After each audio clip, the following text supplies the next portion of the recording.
Om Gam Ganapatye Namaha. Kaliyugada Kalpataru, the fifth delight. Shri Raghavendra Guru Sarvabhouma.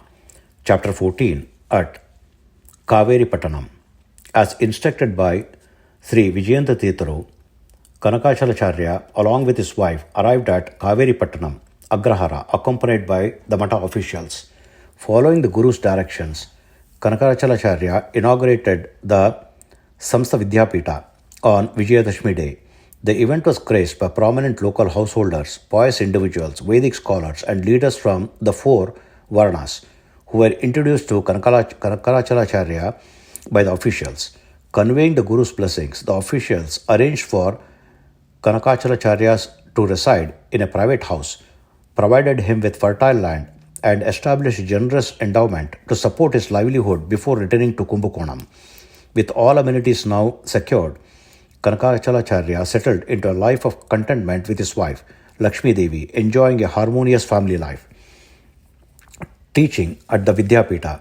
At the Vidyapita, Kanakachalacharya taught Vedas, Vedangas, literature, Nyaya, Vedanta, and other Shastras to the students, earning the respect and admiration of everyone. His scholarly excellence, virtuous conduct, humility, and amiable nature impressed the people of the town. They expressed their gratitude to Shri Vijayantha, the Guru who had sent such a distinguished person to their town to impart knowledge.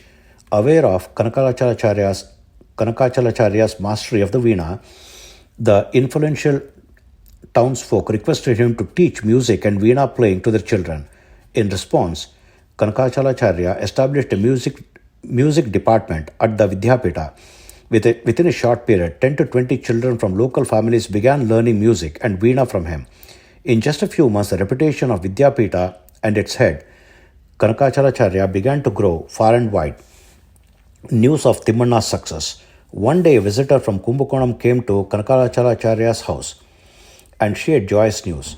He narrated how Timmanna, under the guidance of Sri Vijayantha, had defeated northern musicians and Veena maestros in a grand competition held at the Tanjavur Royal Court.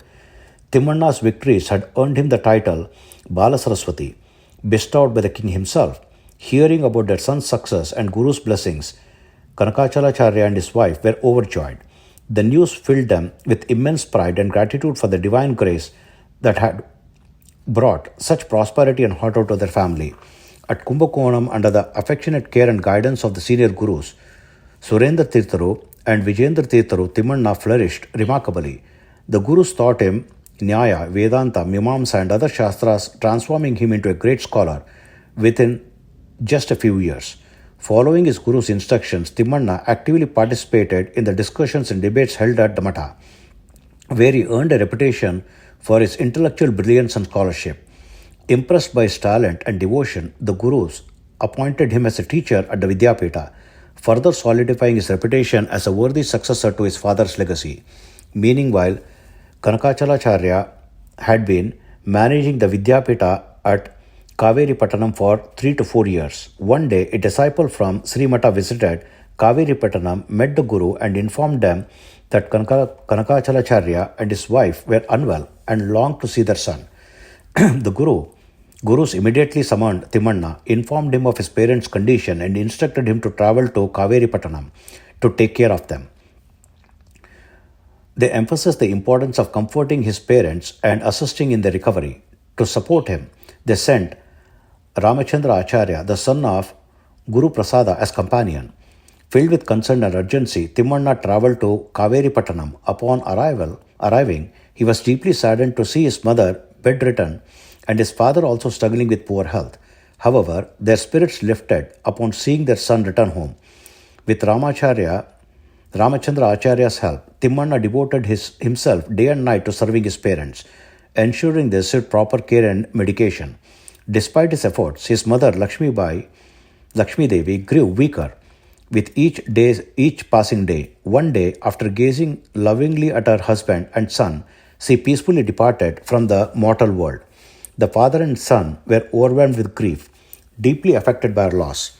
As they tried to cope with the sorrow that enveloped their lives, after completing his mother's last rites, only a few days passed before Kanakachalacharya, overwhelmed by the grief of his wife's loss, withdrew from life hope and took to his bed. Timmanna became deeply troubled. Ramachandra Acharya tried to console him and ensured Kanakachalacharya received proper care and medication on time. However, within a few days, it became clear that Kanakachalacharya had no desire to continue living. One day, calling Timmanna close, with tears streaming down his face, he spoke weakly. Timmanna, my time has come. I am preparing to join your mother. I have no sorrow about leaving this world, as death is inevitable for all. It is the will of the Lord. However, I am living with one regret. I could not see you married and settled in life, living happily. That remains my only unfulfilled wish. The rest is up to the divine will. My child, from now on, Vijayendra Swamiguru will be your guide. Follow his instructions diligently and seek his blessings. He is a great soul and a benefactor of our family. With his grace, you will bring great honor and prestige to our lineage. My blessings are with you. May you live long, prosperous life, my dear son. With great difficulty, he uttered these words before losing consciousness. His awareness never returned. For Timmanna, it felt as though the sky itself had collapsed upon him. Drowning in an ocean of grief, he was inconsolable. Ramachandra Acharya offered comfort in many ways and, with the help of the support of the village's prominent people, performed the last rites of Kanakachalacharya. The villagers extended their condolences and sought to console Timmanna in his time of loss. A few days later, Timmanna returned to Kumbhakona with Ramachandra Acharya. Hearing of the events, Vijayendra Swamiguru was deeply moved. Lamenting the loss of an extraordinary scholar and friend, he expressed profound sorrow. Both Surendra Tirtharu and Vijayendra Tirtharu took great care to console Timmanna in various ways. They ensured that he always stayed close to them, protecting him and not allowing him to feel alone or burdened by his grief. As months passed, the weight of sorrow began to lessen. Gradually, Timmanna returned to his earlier responsibilities, resuming his role as a teacher at the Vidyapita, engaging actively in Guru Seva and continuing his life with renewed vigor under the guidance and care of the revered Gurus. Hari Om. Om Sri Krishnarpanamastu.